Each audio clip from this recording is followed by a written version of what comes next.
Sean todos bienvenidos al repaso de la lección semanal. Es un verdadero placer que nos pueda acompañar esta semana.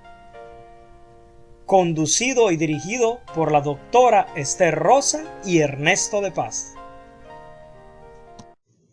Bienvenidos nuevamente al repaso de la lección. Gracias por acompañarnos. Un verdadero placer que puede estar con nosotros. Este día vamos a analizar la lección número 3 del segundo trimestre del año 2016, correspondiente para el día 16 de abril del 2015. El título es El Sermón del Monte. El versículo para memorizar dice: Y cuando terminó Jesús estas palabras, la gente se admiraba de su doctrina, porque las enseñanza como quien tiene autoridad y no como los escribas. Mateo 7, 28 y 29. Hoy vamos a analizar uno de las lecciones que tienen más trascendencia, yo creo que en toda la historia. El Sermón del Monte para muchos ha sido la sustitución de la ley, para otros ha sido un sermón, una enseñanza que no se puede cumplir, y para otros ha sido simplemente una ilustración. El Sermón del Monte lo han tocado personas con alto conocimiento, filósofos, pero cada quien le ha dado su interpretación. Para muchos simple y sencillamente son reglas que no se pueden cumplir, y para otros es la nueva ley. Es la nueva enseñanza que Jesús trajo. Es el cambio que Jesús trajo porque el ser humano no podía cumplir la ley, no podía cumplir las enseñanzas que Dios había establecido. Prácticamente para muchos han utilizado el Sermón del Monte para decir de que Jesucristo vino y cambió la ley. Así que vamos a empezar con una oración, ¿no? Ok. Oremos. Padre de amor y de infinita misericordia, te damos las gracias por tus bondades. Gracias por un día más y por el privilegio que nos da de compartir este repaso con nuestros amigos que nos escuchan a través de las redes sociales y por todos lugares. Pedimos, Señor, tu presencia y que sea con nosotros, impresione nuestros corazones y hable a través de nosotros. En el nombre de Jesús oramos. Amén. Amén. Mira, Ernesto, porque esto es, como tú decías, esta es una lección bastante interesante y significativa. Así que, ¿qué tú crees si nosotros nos enfocamos en el sermón versus la ley de Dios? Porque ahí, como decías, hay una controversia. Lo otro, en la salvación, porque muchos dicen que la ley es lo que necesitamos para salvarnos. Entonces vamos a enfocarnos también en la salvación versus la fe, en nuestra justicia, si es lo que a nosotros es nuestro pasaporte al cielo, lo que nosotros hacemos. Y vamos también a hablar lo que pide Dios de nosotros. Y por último, vamos a hablar específicamente sobre los principios y los estatutos del reino de Dios. Entonces, vamos a empezar por allí, por el Sermón del Monte o las bienaventuranzas. Yo siempre he dicho que este tema, el Sermón del Monte, es una de esas pocas cruzadas evangelísticas que se registra en la Biblia que Jesús dio, porque generalmente nosotros vemos a Jesús sanando, enseñando, pero allí específicamente da un sermón bastante largo, lo que se ha conocido como el Sermón del Monte y las bienaventuranzas, que de hecho dice que la palabra bienaventuranza significa felices. 7 veces felices. Entonces, de ellas son varias las que se registran allí. Y no sé si que tú crees si la leemos todas o simplemente aquellas que nos han impresionado, porque generalmente el mundo cristiano está bien relacionado con lo que son las bienaventuranzas, pero hay algunas de ellas que a mí me han impresionado más que otras. Un punto a recalcar, y yo creo que es muy importante esto, de hacer las comparaciones en relación a lo que pasó en el Antiguo Testamento y a lo que pasó en el Nuevo Testamento, porque eso tiende a dar confusión o tendemos a hacer divisiones. Parecen cosas un tanto insignificantes, pero hay que considerarlas. Mira, Jesús da el sermón del monte después de ser bautizado, ¿no? Sí. Jesús es prácticamente, pasa el río Jordán, es bautizado. Podríamos compararlo cuando el pueblo de Israel pasó el mar Rojo y fue bautizado sobre las aguas. Ok, fue pasado sobre las aguas el pueblo de Israel y luego es llevado a un monte. En el monte, ¿qué se le da al pueblo de Israel? Se le da la ley. ¿Ok? Viene Jesús, es bautizado y va a un monte. Y en este monte, ¿qué les da? La ley que es para muchos. Ahora, lo que aquí hay que descubrir, ¿qué tiene de diferente? Que si Jesús vino a dar nuevas enseñanzas en el Sermón del Monte, porque prácticamente en el Sermón del Monte lo que él da son las reglas que se rigen en el reino de los cielos. Si tú cumples estas reglas o buscas la manera de cumplir estas reglas, tú estás buscando pertenecer al reino de los cielos. Obviamente hay que considerar los otros detalles que se piden para que tú puedas entrar al reino de los cielos. Entonces, esas partes es muy importante entender, porque he escuchado a personas cristianas decir que cuando Jesús se refiere a la ley, se refería a la parte del Sermón del Monte, pero no encuentran el punto en el cual se convergen y esto tiende a confusiones y tendemos a negar partes de la palabra de Dios. Entonces, hoy esto nos va a ayudar a entender esa parte y a entender que el mensaje es un solo mensaje, es un mensaje completo. Continuemos con las bienaventuranzas. Entonces, mira, la número 3, que se registra en Mateo 5, me llama la atención porque ha sido un foco, un punto de controversia en el mundo cristiano. Y dice, bienaventurados los pobres en espíritu, porque de ellos es el reino de los cielos.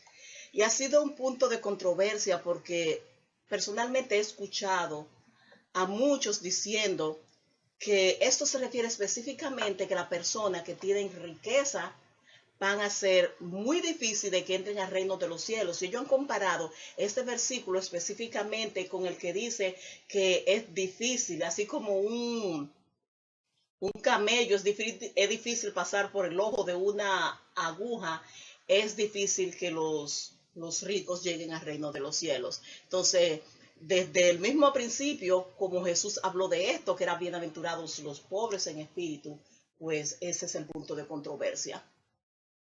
Y yo he escuchado muchos sermones alrededor de este versículo, he investigado alrededor de este versículo, pero algo que me llama la atención es que Jesús específicamente dice, pobre en qué, no dice en bienes, dice pobres en espíritu. Fíjate que esto pareciera que fue para deshacernos de las cosas materiales. Pero lo que él dice, bienaventurados los pobres de espíritu. Ahora, ¿qué nos pide Jesús en su mensaje para que nosotros le sirvamos? Dice que nosotros dejemos que su espíritu actúe en nosotros.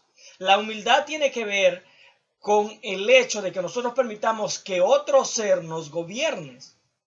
Y cuando tú eres pobre de espíritu, tú estás permitiendo que tu espíritu, tu manera de ser, se desaparezca para que venga otro espíritu y te gobierne. Y ese es el espíritu de Dios. Ese es mi punto de vista personal, que la palabra pobre de espíritu se está refiriendo a la humildad que tenemos, que nosotros permitimos para que Dios nos pueda guiar. Que de hecho, Ernesto, una persona que es humilde es aquella persona que acepta enseñanza.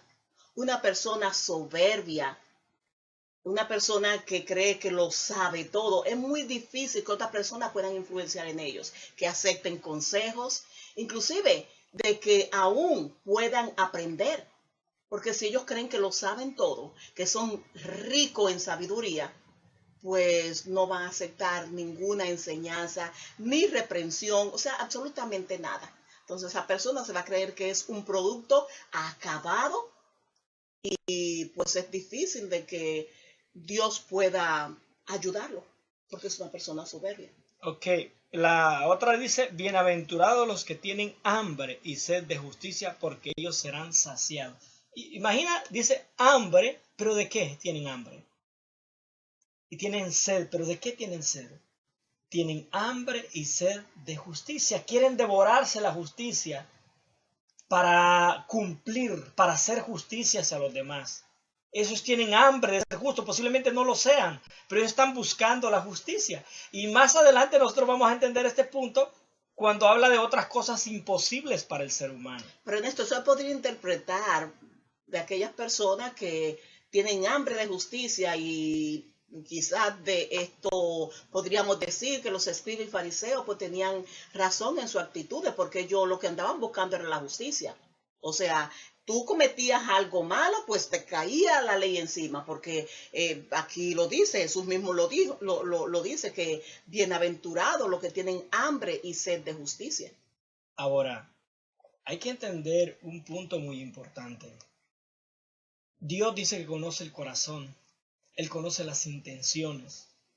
Y al parecer, la mayoría de los fariseos, no todos, la mayoría de los fariseos, ellos estaban más preocupados por sus puestos. Y esto, tú sabes que en estos días se está viendo mucho eso. En las organizaciones, aún cristianas, en grupos muy grandes se está viendo esta parte de que estamos presionando a los miembros para que hagan las cosas, pero realmente lo que nosotros estamos peleando son otras intenciones, no es la justicia.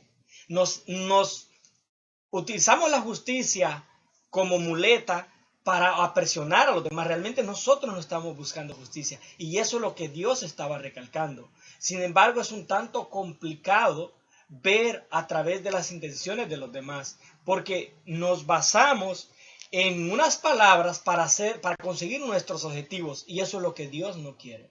Sí, y de hecho, también cuando aquí se habla de tener hambre y sed de justicia, es de ser justo, de ser perfecto, de querer que las cosas sean equitativas. O sea, no es de tú andar con una espada cortando cabeza, que tú hiciste algo mal, te acuso, si eres miembro de iglesia, te borro de la iglesia, porque la Biblia dice de que nosotros somos bienaventurados si somos, o sea, practicamos la justicia. No es de este tipo de justicia que se está hablando aquí, es de que nosotros seamos personas justas en lo que nosotros hacemos, en nuestras actitudes, no de practicar la justicia siendo jueces, sino de ser personas justas y equitativas. Otra de las bienaventuranzas que a mí también me ha impresionado, porque es un punto de controversia, es aquella, la número 4. Nosotros fuimos a las 6, voy a volver hacia atrás, es la número 4, la que dice, bienaventurados los que lloran, porque ellos recibirán consolación. Entonces, Ernesto, ¿será de que Jesús aquí está diciendo que los llorones, las personas que siempre andan quejándose, llorando por todo, son bienaventurados? ¿Será eso lo que quiere decir aquí? Que los llorones son bienaventurados y ellos van a recibir consolación.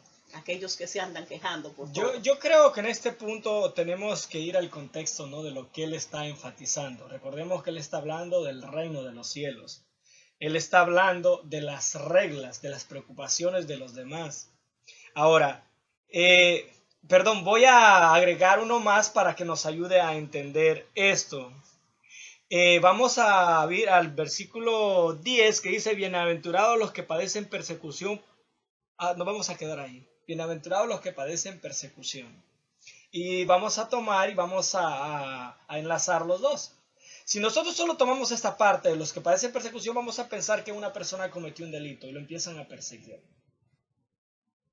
Él está sufriendo persecución.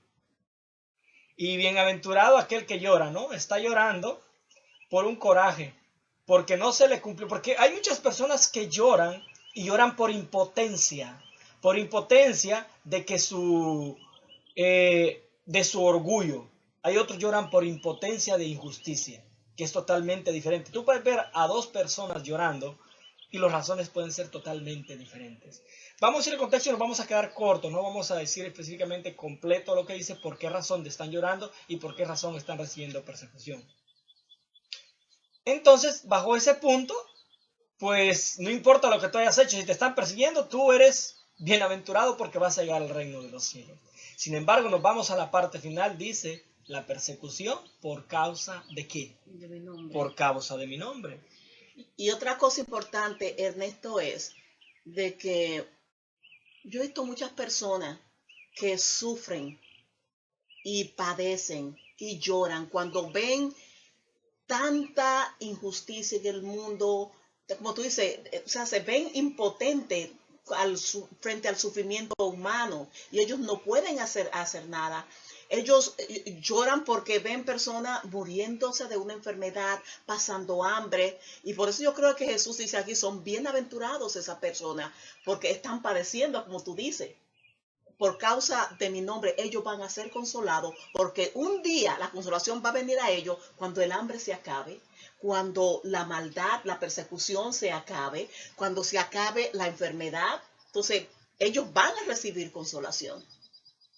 Muy, muy interesante. Y como decíamos, ¿no? Esto del sermón es algo que nos puede dar para todos los ámbitos y ha servido para eso. Pero lo importante es tomarlo al contexto de lo que la palabra de Dios nos viene enseñando. Hay otra aquí que parece, una vez oí algo jocoso referente a esta bienaventuranza, es la número 5, que dice, bienaventurados los mansos porque ellos recibirán la tierra por heredad. Y decía un predicador que la bienaventuranza no decía bienaventurados los mensos, o sea, los tontos, porque ellos recibirán la tierra por heredad, sino que esta palabra manso se refería también, tenía que ver, y tú ves, cada bienaventuranza tiene una conexión con otra, explica otra, así como tú hiciste la conexión entre esta y la última bienaventuranza, pues también una tiene relación con otra. Entonces decía él que cuando decía bienaventurados los mansos, porque ellos recibirán la tierra por heredad, son aquellas personas que son humildes, aquellas personas que no por todo quieren estar volando cabeza, sino son personas que, así como Jesús se llamó el divino rabí de Galileo, que era manso y humilde de corazón, pues estas personas que también son los que van a recibir la tierra por heredad. Porque únicamente las personas que son mansos son aquellas que aceptan la reprensión, son aquellas personas que son humildes y otra vez, o sea, tienen conexión una con la otra. Y en esto, una de las bienaventuranzas más lindas, y yo la utilizo mucho en mis temas que hago sobre salud, porque es una de las que más está relacionado con la salud, es la número 8, que dice, bienaventurados los de limpios corazón, porque ellos verán a Dios. Imposible, ¿no? Porque la palabra de Dios dice de que no hay pecado, no hay justo, sino que todos pecamos. Entonces la palabra pecado tiene que ver con suciedad. Y los sucios son pecadores, no hay limpios de corazón. Pero ¿cómo es esto? Esto es como que lo que les decíamos, que se vuelve como imposible, ¿no? ¿Cómo es esto que hay que ser limpios de corazón, pero no podemos ser limpios? Es como un ciclo vicioso. ¿Cómo entender esta parte? ¿Sabes que el escritor de Escuela Sabática, él llegó y destinó toda una lección a ese punto? Ese punto de lo que pide Dios de nosotros y que pareciera imposible. Así que nosotros vamos a un poquito a extendernos más cuando lleguemos a esa parte. Hay otro punto bien importante dentro de la lección que es el sermón o sea, todo lo que nosotros hemos explicado ahorita versus la ley. Muy, muy importante. Alguien, como comentaba al principio, alguien preguntó, ¿y cuando el Nuevo Testamento dice, si obedecer la ley, obedecer mis mandamientos, perdón, porque es la palabra que se utiliza, dijo, ¿qué mandamientos nosotros tenemos que seguir? Dio muy buena pregunta. Y alguien se adelantó y le dijo, pues lo que Jesús enseñó, haciendo la alusión de que lo que Jesús había enseñado era algo nuevo. Ahora vamos a ir y ver qué es lo que dijo en el Sermón del Monte en relación a la ley. Es que yo creo, Ernesto, que fue por eso que específicamente en ese sermón él también explicó lo que él quiso decir con la bienaventuranza. Porque, o sea, Jesús es Dios. Y él vio que que eso iba a tener era un punto de controversia, o lo iba a hacer en el futuro. Y en ese mismo sermón él explicó lo que él estaba diciendo. Bien, vamos a ver en Mateo 5:17, donde aparece en relación a la ley. Dice, no penséis que he venido para abrogar la ley o los profetas.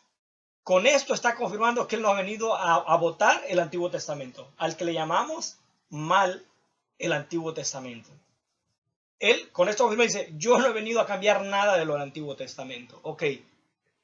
No he venido para abrogar, sino para cumplir, porque de cierto os digo, que hasta que pase el cielo y la tierra, ni una jota ni una tilde pasará de la ley, hasta que todo se haya cumplido. Palabras fuertes. O sea, que estará vigente hasta el fin del mundo, todo el tiempo. Definitivamente. Y esto tú sabes que es un tema muy, muy, muy controversial. Porque muchos dicen de que la ley Jesús vino a cumplirla y se basan en esta parte. Y como Jesús cumplió la ley, nosotros ya no tenemos que cumplir nada. Simplemente Dios lo hizo todo, nosotros tenemos gracia. ¿De qué? ¿Será que la gracia que Dios trajo fue una gracia para pecar? ¿Será que dijo Dios, les voy a dar la gracia para que pequen y yo los voy a salvar? Pero el contexto bíblico no dice eso, dice todo lo contrario. Ahora, aquí el punto, hay que ver dónde empieza la gracia. ¿Fue la gracia solo, nosotros hemos sido los beneficiados con la gracia? ¿O hay alguien más que fue beneficiado con la gracia, que fue beneficiado por la fe? ¿Por qué a nosotros se nos dio ese privilegio y al resto de la humanidad no se le dio ese privilegio? A ver, ¿cómo así? Para el ejemplo, ¿la gracia aparece solo en el Nuevo Testamento o también aparece en el Antiguo Testamento? O tú dices a los cristianos de esta época. Sí. Que los cristianos de la época pasada no tenían gracia, solamente todo el peso de la ley le iba encima, y que a nosotros pues solamente se nos ha dado el privilegio de la gracia. ¿Eso te refiere? Sí. Para entender un poquito vamos a ir a Génesis 15:6. Y dice en relación a Abraham, dice esto. Y creyó a Jehová y le fue contado por justicia. A Abraham. Y ese ya estaba en el Antiguo Testamento. Desde el Antiguo Testamento. Y le fue contado por justicia. Entonces, basado en este punto, porque recuerda de que nosotros somos los hijos de Abraham, somos la descendencia de Abraham, somos herederos de Abraham, porque dice que por Abraham fueron benditas todas las naciones de la tierra. Entonces, aquí nosotros estamos viendo que si Abraham le fue contado por justicia su fe, entonces vemos que la salvación siempre ha sido por fe, no solamente ha sido por obra. Entonces, lo que yo estoy viendo aquí, Ernesto, es de que Jesús simplemente lo que vino fue aclarar las cosas.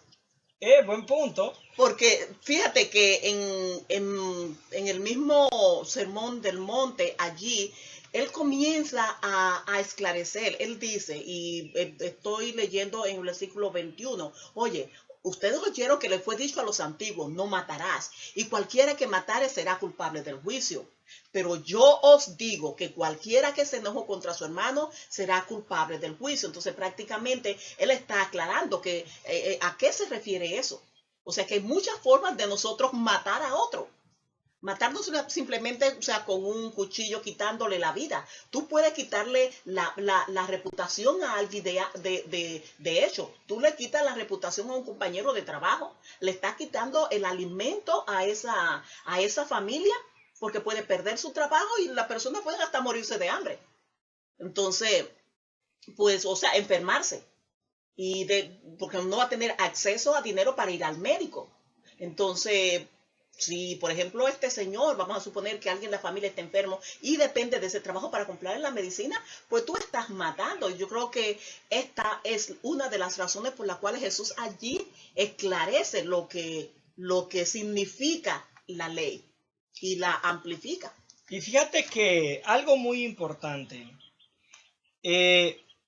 y gracias a estos comentarios, mucha gente cree que la salvación antes era por la ley y que hoy la salvación es por la gracia. Sin embargo, la ley eran las reglas del reino cuando tú eras salvo. El pueblo de Israel fue sacado de Egipto, fue apartado, fue un pueblo escogido. Se le dio una ley para que viviera conforme al reino de los cielos.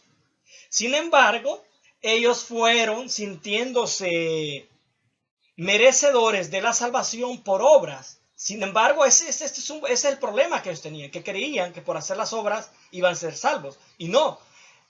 ¿Por qué se sacó al pueblo de Egipto? ¿Ellos hicieron algo para que se sacara? Fue una promesa que se le dio a su padre y se las cumplió. Aparece que ellos hicieron algo cuando estaban en Egipto. Ellos no hicieron nada. Simplemente se les dio la gracia de la salvación. Lo sacaron por gracia. Después que fueron sacados, después que fueron bautizados, a ellos se les dio una ley. Que para muchos es una nueva ley. No es una nueva ley, es la ley del reino de los cielos. Se les dio para que la cumplieran. Ahora, ellos cumplían la ley no para ser salvos, porque salvos ya eran por gracia. Sí, era porque son los principios, los estatutos, o sea, para que todo pueda seguir funcionando bien, igual que en cualquier empresa. Y cualquier centro de estudio, universidad, aún en nuestra propia casa, nosotros tenemos leyes y principios por lo que regimos a nuestros hijos para que no sea un caos dentro de la casa, que todo el mundo haga lo que quiera y reine la anarquía. Entonces, simplemente Jesús lo que estaba explicándole a ellos, señores, ustedes son salvos a través de la gracia. Estos principios es para que la gracia siga reinando, que podamos, o sea, todos vivir en armonía. Y por eso es que le estaba diciendo y le enfatizó en el Sermón del Monte. Señores, si ustedes tienen algo contra su hermano, primero arreglen lo que tienen con su hermano antes de venir y traer sacrificio al altar. Porque le estaba diciendo, es la única forma de que todo esto va a poder funcionar. Si se vive en armonía. O sea, a mí no me importan las leyes, a mí no me importan los reglamentos, son importantes. Ellos son importantes para que la felicidad la armonía pueda reinar. Así que por eso les recalcó, o sea, todo esto punto por punto y les dijo lo que él esperaba de ellos. Y algo allí, no sé si tú tienes algo que agregar antes que pasemos a la justicia de los escribas y los fariseos. Ok, nomás un comentario. Alguien escribió, se llama Chris S. Kinner, dice, la mayor parte del pueblo judío entendía los mandamientos en el contexto de la gracia. Jesús sin duda tenía la intención de que las demandas del reino estuvieran a la luz de las gracias comparadas con Mateo. Otra cosa dice, en las narraciones de los evangelios Jesús abraza a quienes se humillan. Esta palabra recuerda que ellos cumplían la ley, según cumplían la ley, pero lo hacían con arrogancia. Y reconocen el derecho de que Dios tiene a reinar incluso cuando en la práctica no alcanzan la meta de la perfección moral. Pero el reino de la gracia que Jesús proclamó no era la gracia sin obras. De gran parte del cristianismo occidental en los evangelios el mensaje del reino. Esto es la parte, por ejemplo, dice, es que las obras no te salvan. No, las obras son el fruto de tu salvación. Exacto. Y eso es la parte que muchos dicen, no, es que yo no necesito hacer obras. Cuidado con los comentarios que nosotros hacemos porque eso estamos negando lo que la palabra de Dios dice. Alguien dijo por ahí en la Biblia que nosotros, si somos salvos, debemos dar frutos de arrepentimiento. ¿Y eso qué son? Son las obras que nosotros hacemos. Algo allí, y tú sabes que esto en las enseñanzas de Jesús siempre se hizo, se tomó en consideración estos dos grupos de los escribas y los fariseos y la justicia de ellos, porque ellos eran personas justas, o por lo menos ellos se decían ser. y generalmente ellos le aplicaban todo el peso de la ley a las demás personas. Entonces, algo muy interesante hizo el escritor de la lección y fue que comparó todo esto y lo amplificó más con algo ya que Dios le había dado a los profetas en el Antiguo Testamento. Y nosotros lo encontramos allí en el libro de Miqueas 6, 6 al 8. Y dice, hablando de toda esta justicia, porque nosotros vimos ya que en las bienaventuranzas decía, bienaventurados los justos. Entonces aquí, y entonces estaban diciendo prácticamente, bienaventurados los escribas y fariseos, porque ellos eran personas que practicaban la justicia. Ahora, por eso vio a bien el escritor de la lección extenderse un poquito más a qué se refería Jesús con esa justicia. Entonces leemos en Miqueas 6, 6 al 8, porque os digo que si vuestra justicia no fuera mayor que la de los escribas y fariseos, aquí fue en Mateo, perdón, lo vamos a hacer la comparación con Miqueas. Entonces dice Jesús en el sermón, porque os digo que si vuestra justicia no fuera mayor que la de los escribas y fariseos, no estaréis en el reino de los cielos. Entonces aquí vemos, y lo vamos a ver más adelante, como que ya comienza Jesús a exigir demasiado. Porque imagínate, si los escribas y fariseos se decían ser justos, y tú sabes, Jesús está diciendo que la justicia tenía que ser aún mayor que la de los escribas y fariseos. Parece que Jesús ya estaba siendo un poquito exigente. Entonces aquí es donde vamos a compararlo con Miqueas 6, 6 al 8.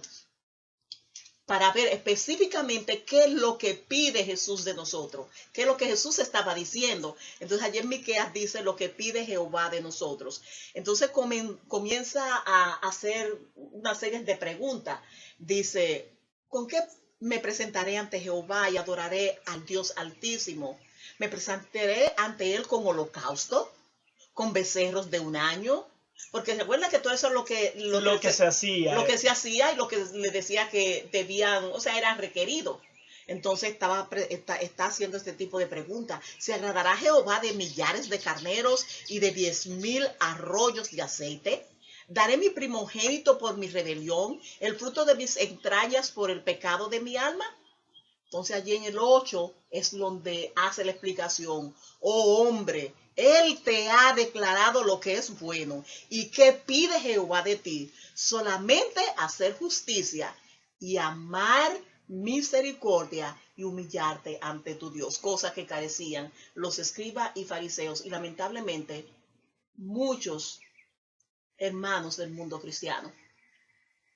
Es curioso, porque fíjate que cuando el pueblo de Israel fue llevado al cautiverio, perdón, bueno, los dos, las dos, el pueblo judío, vamos a hacer específicamente cuando fue llevado a Babilonia, porque el pueblo judío fue el único que fue llevado a Babilonia, a ellos se les llevó por estas mismas razones. Las bienaventuranzas no es algo que Jesús se trajo en ese momento y dijo, bueno, señores, yo les traje un nuevo reino y aquí están las enseñanzas que yo traigo y por favor olvídense de las enseñanzas que yo les di a tu pueblo. Yo le dije a Abraham, esas ya no cuentan. Es que Ernesto, disculpa que te interrumpa, es que el ideal siempre del cielo ha sido nuestro bienestar.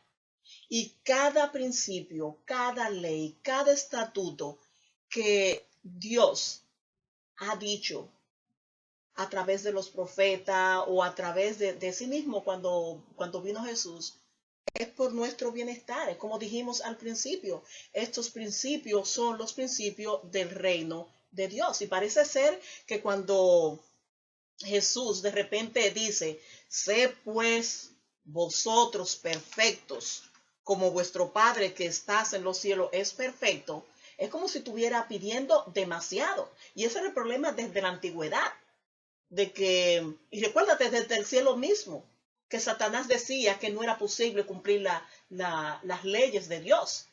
Entonces, esto ha sido un pleito de toda una vida, de toda la existencia, desde la rebelión misma en el cielo. Entonces, imagínate tú cuando de repente en Mateo 5 Jesús viene y dice lo siguiente, sé pues vosotros perfectos como vuestro Padre que está en los cielos es perfecto. Es como si si de repente le estuviera dando la razón a Satanás. Ve lo que les dije. Me imagino él diciéndole ahí en los oídos a muchísimas personas allí presentes. Lo que está pidiendo es que ustedes sean perfectos como Dios es perfecto. Ernesto, ¿tú no crees que es demasiado pedir la perfección? Si la pidieran con fuerzas humanas, yo creo que sería imposible, ¿no? Es algo definitivamente imposible.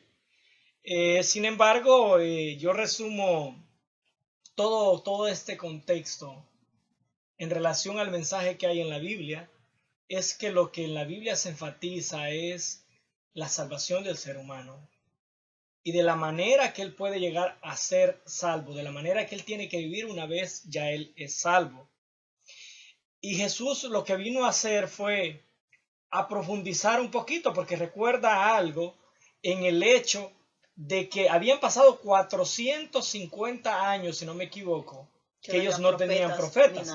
Podríamos decir que esa fue la razón, pero sin embargo vemos que para los tiempos de Isaías, para los tiempos de Jeremías, había más de un profeta en la tierra y habían hasta falsos profetas. Que podrían clarificar las cosas. Pero esclarecer las cosas. El pueblo no hacía caso. Y a mí sí me llama la atención, como comentaba anteriormente, de que por estas mismas razones el pueblo fue llevado al cautiverio, por no cumplir las buenas aventuranzas. Entonces, ¿cómo es esto? ¿Son promesas o son reglamentos? Realmente son reglamentos a seguir para el bienestar de los demás. Es que, mira, allí en el versículo 43, Jesús sigue explicando las cosas. Como tú dices, eran más de 400 años sin profeta y sin nada. Y había mucha mala interpretación de las leyes mismas, de estos principios del gobierno de Dios. Y por eso es que en el versículo 43 Jesús le dice, ustedes han oído que fue dicho, amarás a tu prójimo y aborrecerás a tu enemigo. No era lo que está escrito allí en los 10 mandamientos, pero era lo que ya la tradición, lo que se venía diciendo de generación en generación. Amarás a tu prójimo, pero odia a tu enemigo, ojo por ojo y diente por diente. Entonces Jesús por eso siente la necesidad, o vio la necesidad de esclarecer todo esto cuando dijo, y yo os digo, amad a vuestros enemigos, bendecid a los que os maldicen, haced bien a los que os aborrece y orad por los que os ultrajan y os persiguen. Y Ernesto, en esto que le está diciendo, sé pues perfecto, en este tipo de cosas como vuestro Padre es. Y esto parece algo imposible de cumplir. Ernesto, no es fácil tú orar por una persona que está hablando de ti, que te está haciendo daño, como dice en mi país, con Villegas y tú el que llega. O sea, con todo el mundo. Es bien difícil tú orar y bendecir a estas personas que te insultan. Orar por esas personas. Y bendecirlos a los que te están diciendo 40,000 maldiciones. Pero es lo que requiere Dios de nosotros. ¿Y sabes por qué? No es porque Dios lo quiere así. Es porque es un beneficio para nosotros mismos. ¿Saben lo que se ha descubierto? De que cuando tú bendices a alguien, esa bendición te llega a ti. Bueno, el problema sería que venga alguien y malinterprete y comience a bendecir nada más por su egoísmo, por querer ser bendecido, ¿no? Cada cosa tiene su contexto y esto ayuda a abundar en relación al rencor, porque cabe en esta lección, porque Dios dice bendecir a los que los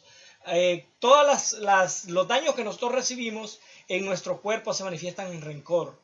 No importa lo que sea, tu impotencia, lo que sea, se te llena de amargura tu vida.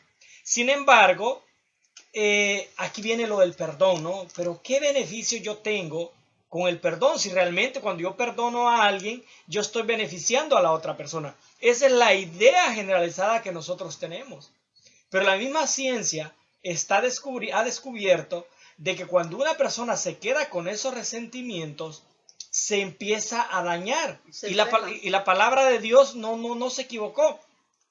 El perdón aparentemente es un beneficio para la persona que te hizo daño, pero es todo lo contrario. Cuando tú decides perdonar, el mayor beneficio te lo llevas tú. Y hazte de cuenta, por ejemplo, como tú decías, que algunas personas lo pueden ver desde ese punto de vista. de que, bueno, yo voy a actuar así porque es beneficio para mí. Yo voy a bendecir a lo que os maldicen porque es un beneficio más para mí que para la otra persona y que no lo hagan de corazón. Es que aún así, Ernesto, es un beneficio porque cuando tú te habitúas a hacer algo, aunque sea que tú no lo creas, tú vas a terminar creyéndolo porque vas a comenzar a formar parte de tu sistema de creencia y hay modificaciones internas en nuestro cerebro cuando tú te acostumbras a hacer algo.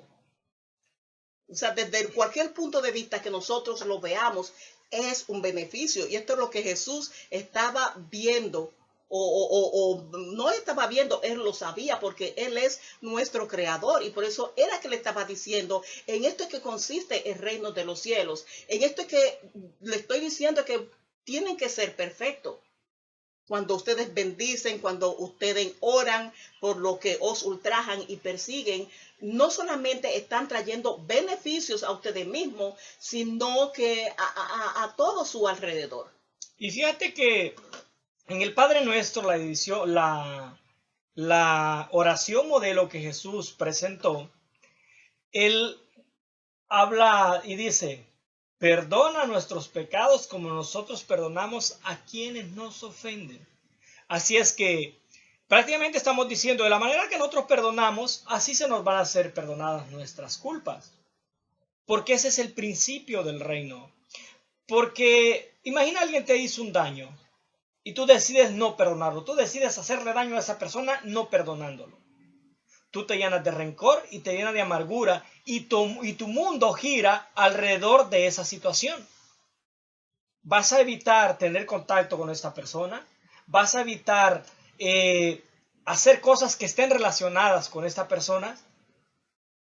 Todas las cosas van a estar relacionadas a esto. Tu mundo comienza a girar alrededor de eso. Y obviamente esa herida que tú recibiste, en vez de curarla, en vez de que se forme una cicatriz, tú lo que vas a estar haciendo, refrescándola cada vez más. Y van a pasar años. Hay personas que han pasado con el odio toda su vida y no han entendido por qué no les ha llegado la paz a su vida. Es porque no han seguido los principios del reino. El perdonar a una persona implica liberarse. Muchos van confunden este contexto. El perdonar a alguien no necesariamente significa que tú vas a seguir haciendo las mismas cosas con esta persona. Porque hay personas cuando tú vas y les perdonas, no quieren aceptar el perdón. Cuando tú dices, yo te perdono, no quieren aceptar que los perdones o no te quieren perdonar. No depende si la otra persona te perdona, depende que tú lo perdones. No importa la actitud que tenga la otra persona. Lo importante es la liberación que tú recibes. Y a ti lo que te queda es orar por esa persona. Si esa persona sigue así, vamos a pensar, vamos a poner un ejemplo. Vamos a poner un ejemplo de una persona que su pareja la maltrata físicamente. Y lo hace porque es su temperamento, porque es su manera de ser, para el ejemplo, ¿no? Y viene y la maltrata a esta persona que por poco y lo lleva al punto de la muerte. ¿Cómo puede perdonar a esta persona? Sí puede perdonar. Quizás lo que no puede hacer es volver a esta misma relación enfermiza, porque prácticamente está causándose la muerte. Y yo creo que esas son las partes que tienden a confundir, que muchas personas creen que porque yo ya lo perdoné, yo tengo que seguir en la misma situación con esta persona. No, hay personas que no quieren cambiar, no quieren ser perdonadas. Eso no implica que tú la perdones. Tú la puedes perdonar aunque ella no lo acepte. Es la liberación que tú recibiste. Tú ya hiciste tu parte. Pero la misma Biblia dice que tenemos que apartarnos del mal. Entonces muchos confunden todo esto, lo mezclan y se nos hace confuso. Y dice, pero ¿cómo me va a matar? Aléjate, te va a matar, aléjate. Yo nunca había pensado, tú sabes, no había conectado ese versículo con el otro, y es cierto. Es que es eso. Entonces, pero estas son las confusiones que tienen a ver de que no se pueden hacer las cosas, que son imposibles, porque nosotros mezclamos las cosas. En la palabra de Dios se tiene que tomar una parte aquí, una parte de allá, una parte de allá. Lo que sí sabemos que lo que la palabra de Dios trae es la manera que nosotros podemos ser redimidos y cosas buenas para nosotros. Pero a veces no entendemos eso. No, dice, es que yo no puedo porque me va a matar. Es cierto, te va a matar y eso no es una mentira. Te tienes que alejar. Pero eso no te impide a ti que te puedas liberar, que puedas perdonar, que tú puedas vivir ausente de las actitudes que esta persona hace. Ahora, Ernesto, ¿sabe qué es lo hermoso de todo esto? ¿Cómo Jesús lo llamó? ¿Sabe cómo le llamó Jesús a todos estos principios? Que eran como tesoros escondidos. Porque es cierto, Ernesto, cuando la persona entiende todo esto que tú terminas de explicar y todos estos conceptos de lo que significa los principios del reino de Dios, cuando tú encuentras estas enseñanzas son como tesoro escondido, porque no solamente te libera, sino que trae bienestar a tu vida y todo, no importa qué tipo de tesoro sea. Sean tesoros físicos, o sea, tesoros materiales, o tesoros, tú sabes, mentales, tesoros espirituales. Son tesoros, son riqueza. Y van a enriquecer tu vida espiritual y tú también tu vida familiar, tu vida en todos los sentidos. Pero tú sabes por qué. Porque todos los que nacemos en este mundo, como decíamos en la lección anterior, nadie trae un manual debajo del brazo que diga hay que comportarse de esa manera. Y la mayoría hacemos todo lo peor. Fíjate que es curioso que en la vida actual nosotros hacemos lo mismo. Mira, cuando nosotros compramos un electrodoméstico, el electrodoméstico trae un manual. El manual dice en qué condiciones te va a funcionar óptimamente. Es más, te dice hasta para qué regiones tú lo puedes utilizar. Hay ciertos aparatos que tú no los puedes utilizar en ciertas regiones o los tienes que utilizar con ciertas condiciones. Si tú no sigues esas instrucciones, tú vas a romper la vida útil de este equipo. Ahora, ¿qué es lo que nosotros normalmente hacemos? Mira, a nadie le gusta que le llamen que es un ignorante. Y lastimosamente nosotros confundimos la palabra ignorancia. La palabra ignorancia nosotros la relacionamos con incapacidad de aprender. Y así es que nos autonombramos conocedores. ¿Qué es lo que hacemos? Compramos un aparato y lo primero que queremos hacer es ver si funciona o no funciona. ¿Y qué es lo que nosotros hacemos? Lo ponemos a trabajar sin saber cómo funciona. Lo primero que se tiene que hacer cuando se compra un equipo o cuando se adquiere un equipo o una cosa es ir al manual de instrucciones, al manual del fabricante para que nos diga con qué condiciones trabaja bien. Y el ser humano, ¿qué es lo que hace? El manual lo deja a un lado, que es la Biblia. Nosotros no queremos leer el manual. Venimos a este mundo y no queremos leer el manual. ¿Qué es lo que nosotros deberíamos de hacer cuando tenemos un hijo? Enseñarle el manual y que es la Biblia del fabricante. Y que de hecho Dios se lo dijo al pueblo de Israel. Miren, pónganlo en los postes, se lo repetirá al acostarse, al despertarse y todo eso. Le dijo a los padres que tenían que hacer con los hijos. Porque allí donde están esos tesoros escondidos. Así esos son los tesoros. Cuando tú sabes cuáles son las instrucciones a seguir, tú no tienes problema en este mundo. Pero fíjate que la mayoría del ser humano, quizás el 99%, todavía no le encuentran sentido a la vida. Todavía no saben por qué objetivo nosotros venimos y seguimos especulando, seguimos inventando que nos creó Julano, nos creó Sutano, no, que fuimos efecto de la naturaleza, que fuimos efecto de la evolución y que nuestra vida no tiene sentido. Lean el manual, señores, lean la Biblia y ahí van a encontrar la importancia que tenemos como seres humanos y lo maravilloso que hay después de esta vida, la razón por la cual nosotros fuimos enviados a este mundo y la oportunidad que nosotros tenemos, que es un pequeño espacio que tenemos acá para que nosotros podamos adquirir la vida eterna para la cual nosotros fuimos creados. Así que, Ernesto, mi llamado es a las personas, sean cristianos o no sean cristianos. Hay algo allí importantísimo en el manual del fabricante, pero específicamente aquí en el Sermón del Monte, y fue algo que Jesús dijo refiriéndose a la perla de gran precio. Y es que el reino de los cielos es igualito a un mercader que busca una perla. Y en este caso nosotros andamos buscando la perla de gran precio, que es Jesús, que es la salvación, que es el significado de esta vida. Así, señores, busque en su manual de fábrica la Biblia, ese tesoro de gran precio, ese tesoro escondido, esa perla que no tiene, tú sabes, precio alguno, porque el precio es de gran valor. Porque aunque es cierto, y Jesús mismo allí lo explicó en el Sermón del Monte, que también el reino de los cielos es semejante a una red que tira y busca cosas y allí he echado todo, o sea, recoge todo lo que hay allí.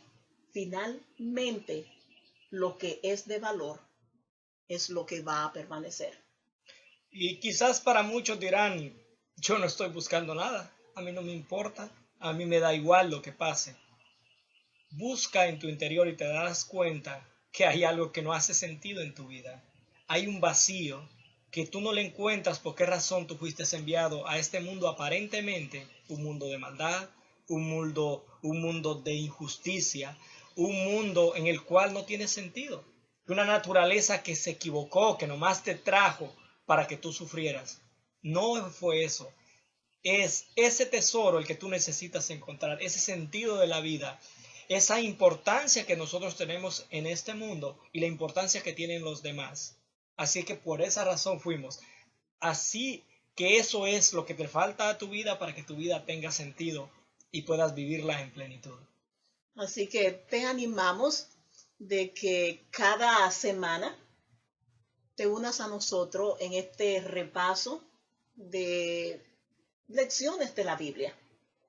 No importa a qué denominación pertenezca, no importa si eres cristiano o no, sino que te unas para que nutra esta parte espiritual que también necesita de alimentación igual que tu parte física. Así que nos vemos la próxima semana en otro repaso de la lección. Bueno, muchas gracias por acompañarnos y hasta la próxima. Bendiciones.